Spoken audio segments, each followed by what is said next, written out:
Amsal pasal yang ke-12 ayat 21. Amsal 12 ayat 21. Sudah ketemu? Kita baca sama-sama. Amsal 12 ayat 21.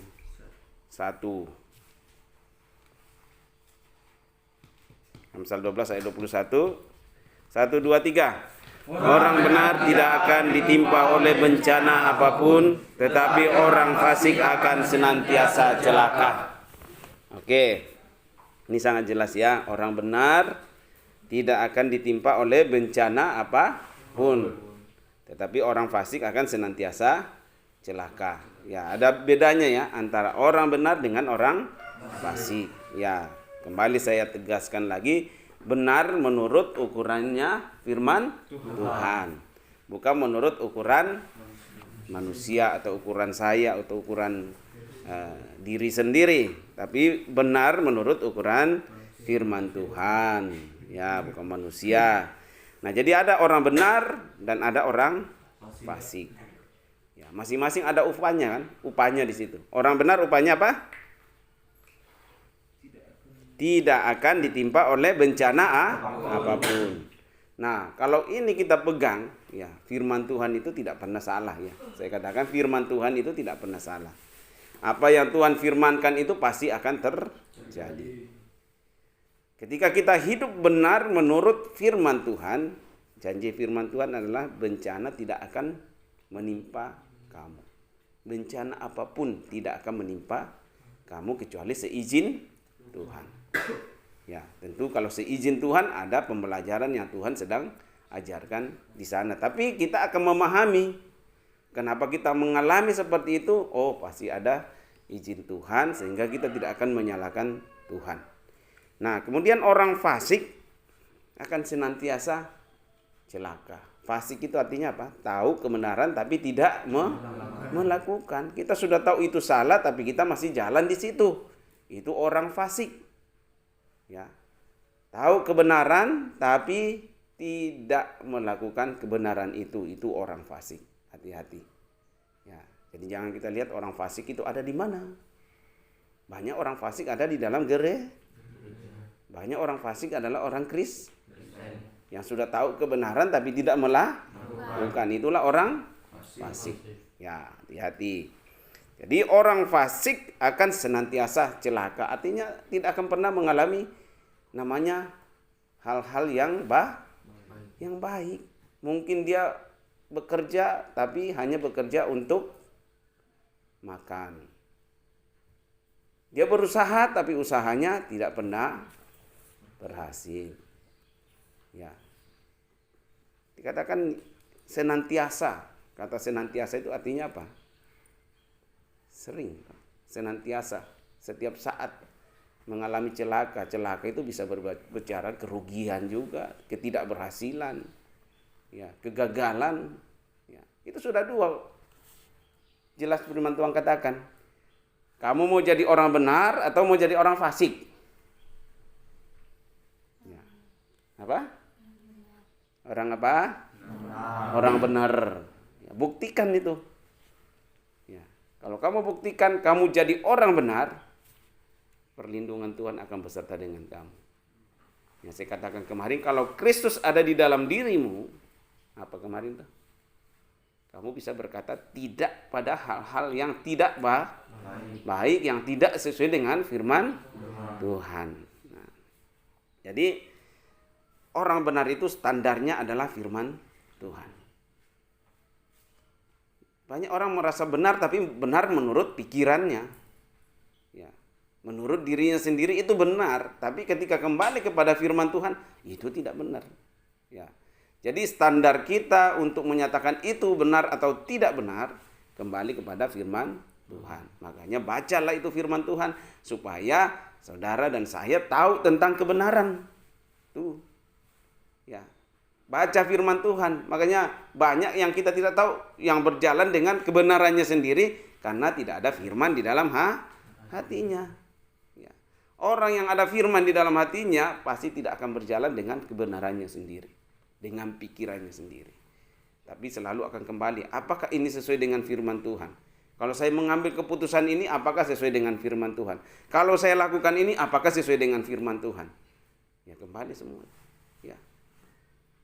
Makanya dikatakan sebelum ada hukum Taurat, orang tidak kenal dosa kan? Ya. Tapi setelah Israel keluar dari Mesir, di Gunung Sinai dikasih hukum, 10 hukum Taurat, baru mereka tahu di situ kalau itu dosa. Ya. Kalau kita belum baca firman Tuhan, belum ada firman di dalam diri kita, jadi kita berjalan dengan kebenaran kita sendiri. Ya. Tapi kalau ada firman yang kita baca, ada remanya yang kita dapatkan, itulah yang akan mengontrol diri kita. Sehingga apapun yang kita putuskan, apapun yang kita lakukan, apapun yang kita kerjakan, kita kembali semua kepada firman Tuhan. Apakah ini sesuai dengan firman Tuhan? Ya, harusnya seperti itu. Ya, harusnya seperti itu. Apalagi kalian yang levelnya sudah di atas, harus firman itu menghidupi gitu. Menghidupi kalian. Ya, sehingga saya katakan yang saya bawakan kemarin, mengajar orang yang hidup di dalam kebenaran itu gampang. Tapi mengajar orang fasik itu tidak gampang. Ya. Jadi semua standarnya adalah firman Tuhan. Kembali kepada firman Tuhan. Makanya baca firman Tuhan. Kenapa kita membaca 5 pasal setiap hari, supaya firman itu ada di dalam diri kita, menghidupi diri kita, sehingga kita menjadi orang benar gitu, menurut standarnya Tuhan. Nah, coba kita lihat di Amsal 13 ayat 13. Amsal 13 ayat 13. Kita baca sama-sama. 1, 2, 3. Siapa meremehkan firman, ia akan menanggung akibatnya. Tetapi siapa taat kepada perintah akan menerima balasannya. Nah, ini sangat jelas juga ya. Siapa yang meremehkan firman, ya, artinya menganggap menganggap biasa, ya, sehingga kamu melanggar pun tidak masalah. Padahal firman Tuhan sudah jelas-jelas katakan di sana itu pelanggaran. Ya. Coba saya ambil contoh, misalnya salah satu, misalnya membunuh.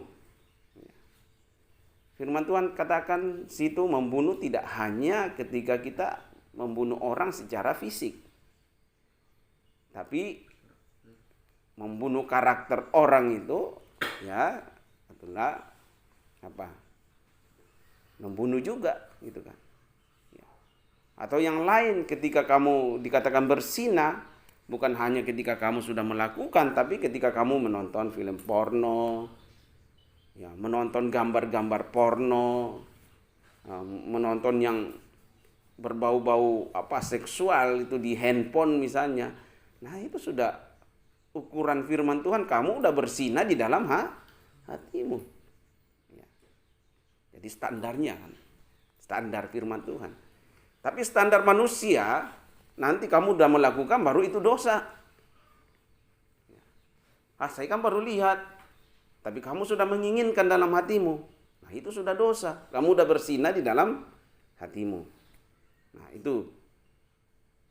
Jadi kembali, siapa yang meremehkan firman? Firman itu yang kalau kita lihat di Yohanes 1 ayat 1, pada mulanya adalah firman.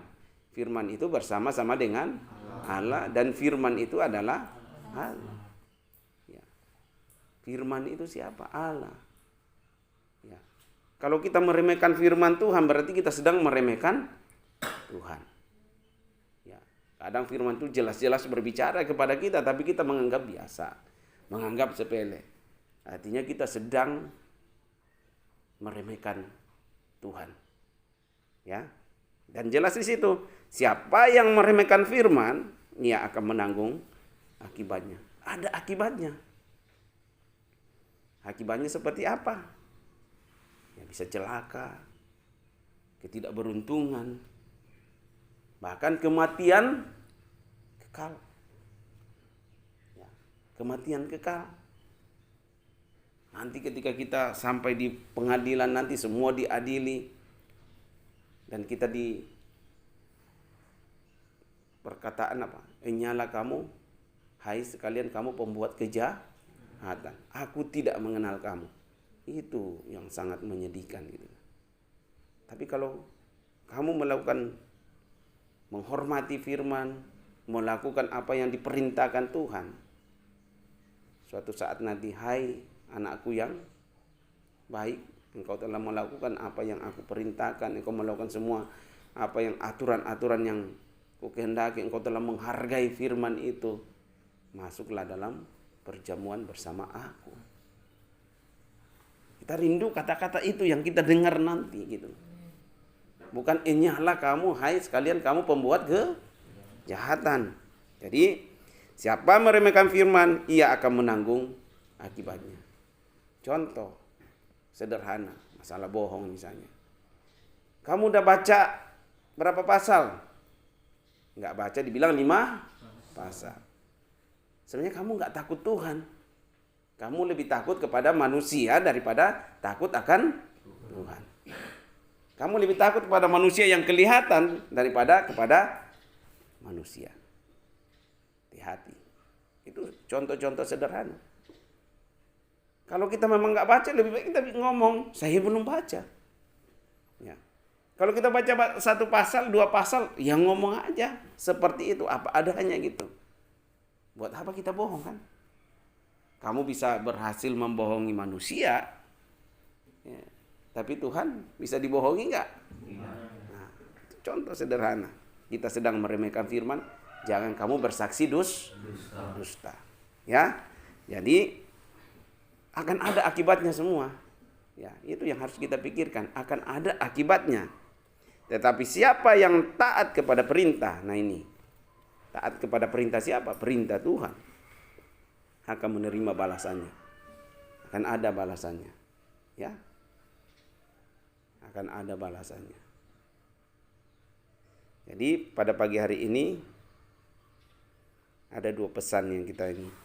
Mau jadi orang benar menurut standarnya Tuhan, atau mau jadi orang benar menurut standarnya dunia. Ya kan? Ada 2 kan? Ya, kamu pilih yang mana?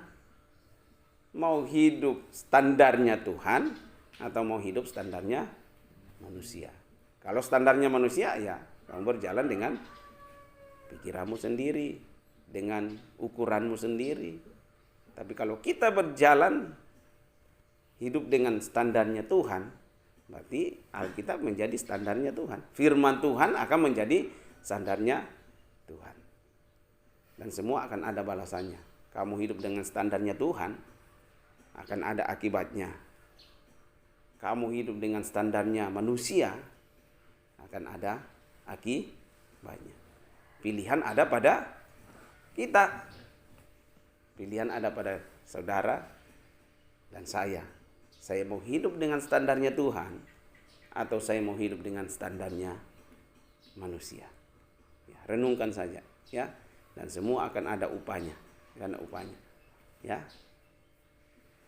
Jadi itu saja yang saya bisa sampaikan, singkat tapi bukan hanya jelas. Lakukanlah itu dalam hidup kita. Ya, mari kita hidup dengan standarnya Tuhan. Jangan kita hidup dengan standarnya manusia.